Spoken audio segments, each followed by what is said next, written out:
अस्सलाम वालेकुम। आज हमने प्लाज्मा ब्रेन के अंदर जो डिफरेंट लिपिड्स प्रेजेंट होते हैं उन लिपिड्स का फंक्शन देखना है कि वो लिपिड्स कौन से डिफरेंट फंक्शंस परफॉर्म कर रहे होते हैं प्लाज्मा ब्रेन के अंदर। तो जैसे कि आपको पता है प्लाज्मा ब्रेन फॉस्फोलिपिड्स बायलेयर है, यानी यहाँ पे फॉस्फोलिपिड्स की 2 लेयर्स प्रेजेंट होती हैं। तो सबसे पहली टाइप जो यहाँ पे होती है लिपिड की वो फॉस्फोलिपिड्स है। इसके बाद यहाँ पे कोलेस्ट्रॉल, स्टेरॉइड्स, ट्राइग्लिसराइड्स और डिफरेंट लिपिड्स प्रेजेंट होते हैं। तो यहाँ पे हमने फॉस्फोलिपिड्स और कोलेस्ट्रॉल इन दोनों का रोल देखना है। तो सबसे पहले फॉस्फोलिपिड का रोल देखते हैं। तो सबसे पहला रोल है कि जो बेसिक प्लाज्मा मेम्ब्रेन का स्ट्रक्चर होता है वो कौन बनाते हैं? फॉस्फोलिपिड। तो सबसे पहला रोल जो बेसिक स्ट्रक्चर होता है मेम्ब्रेन का वो कौन बना रहे होते हैं? फॉस्फोलिपिड्स।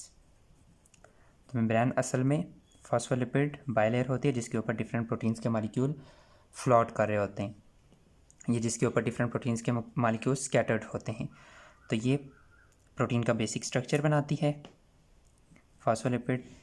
इसके बाद जो प्लाज्मा मेम्ब्रेन की फ्लूइड नेचर होती है, जो प्लाज्मा मेम्ब्रेन की लिक्विड नेचर होती है, वो असल में किसकी वजह से होती है? इन्हीं फॉस्फोलिपिड्स की वजह से होती है। ये जो फॉस्फोलिपिड्स होते हैं इन्हीं की वजह से इस प्लाज्मा मेम्ब्रेन की लिक्विड नेचर होती है। और इन फॉस्फोलिपिड्स का इनकी लिक्विड नेचर को मेंटेन रखने में बड़ा इंपॉर्टेंट रोल होता है। तो जैसे कि आपको पता है फॉस्फोलिपिड्स 2 तरह के हो सकते हैं, उनके साथ जो फैटी एसिड अटैच होते हैं उनकी बेस पे। एक इस तरह से जिनके साथ अनसैचुरेटेड फैटी एसिड अटैच होते हैं, जिनके अंदर वो फॉस्फोलिपिड्स जिनके अंदर अनसैचुरेटेड फैटी एसिड होते हैं उन्हें हम इस तरह से रिप्रेजेंट करते हैं, और जिनके अंदर सैचुरेटेड फैटी एसिड होते हैं उन्हें हम इस तरह से रिप्रेजेंट करते हैं।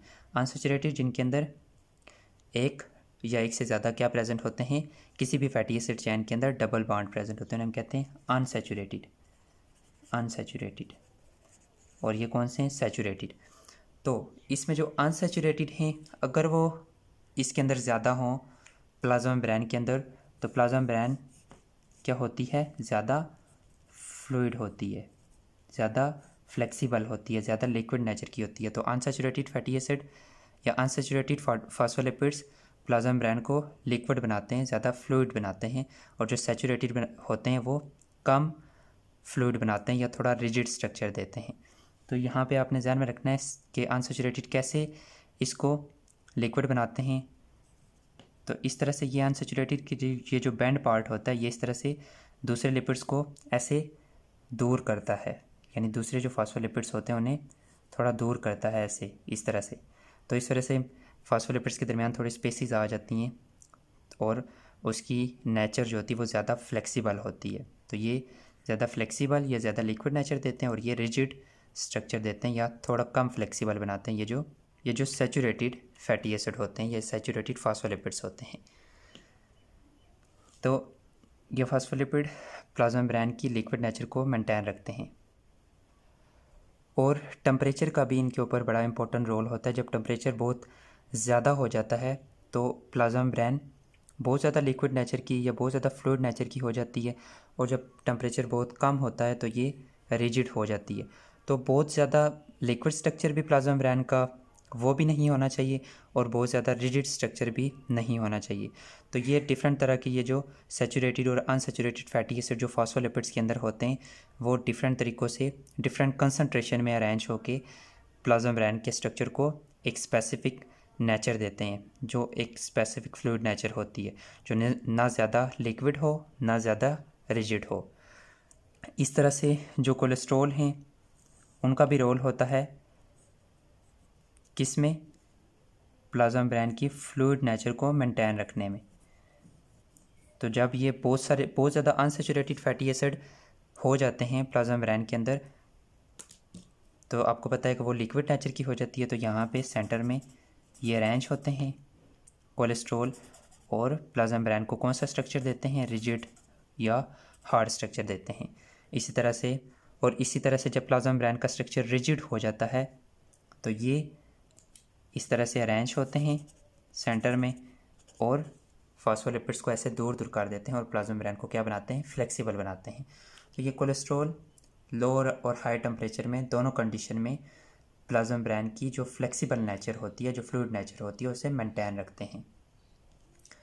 तो ये कोलेस्ट्रॉल का रोल हो गया। इसके बाद तीसरा और most important role in lipids का वो ये होता है कि जो पोलर सब्सटेंसेस होती हैं, जो चार्ज्ड सब्सटेंसेस होती हैं, या जो वाटर सॉल्युबल सब्सटेंसेस होती हैं, उनके लिए ये फॉस्फोलिपिड बाइलेयर, ये जो लिपिड्स होते हैं, ये एक बैरियर होते हैं, वो इनको क्रॉस नहीं कर सकती। उनको क्रॉस करने के लिए कुछ स्पेसिफिक रास्ते होते हैं, कुछ चैनल्स होते हैं प्रोटीन्स के, तो ये वैसे इजीली क्रॉस नहीं कर सकती ये पोलर सब्सटेंसेस। तो पोलर सब्सटेंसेस के लिए ये एक बैरियर होता है।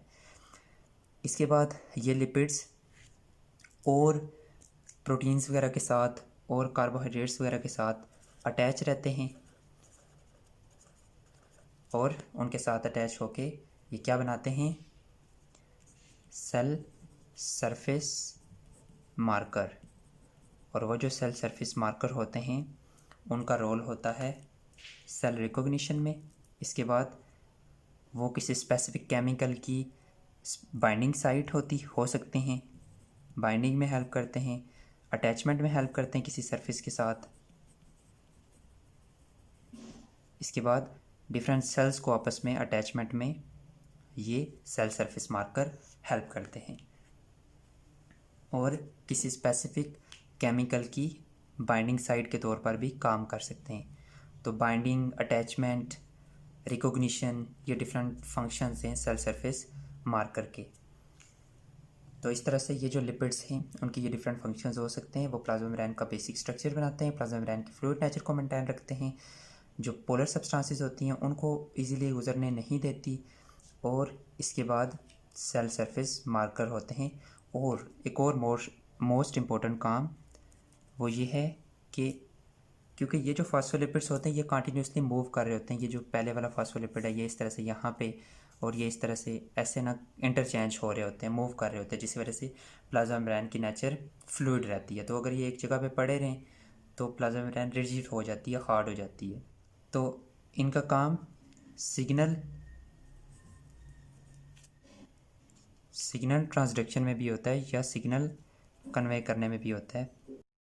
तो यहाँ पे मेम्ब्रेन्स के अंदर जो लिपिड होते हैं वो अपनी कंसंट्रेशन, कुछ स्पेसिफिक लिपिड्स अपनी कंसंट्रेशन इनर या आउटर मेम्ब्रेन में कम या ज़्यादा करके किसी स्पेसिफिक सेल को या किसी स्पेसिफिक केमिकल को सिग्नल दे रहे होते हैं।